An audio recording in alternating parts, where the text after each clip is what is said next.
Me encanta porque en este momento puedo tenerle así todo el tiempo que quiera. Y me espera, y me espera, y me espera. ¿Verdad? Es una lucha.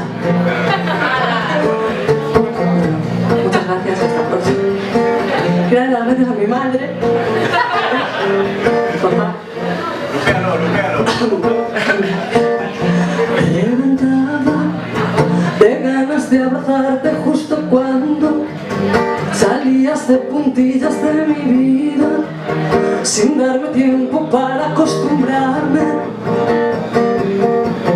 Me quedaban un par de cosas que decirte todavía, pero creo que no las oirías, ni aun gritando con la fuerza de un león.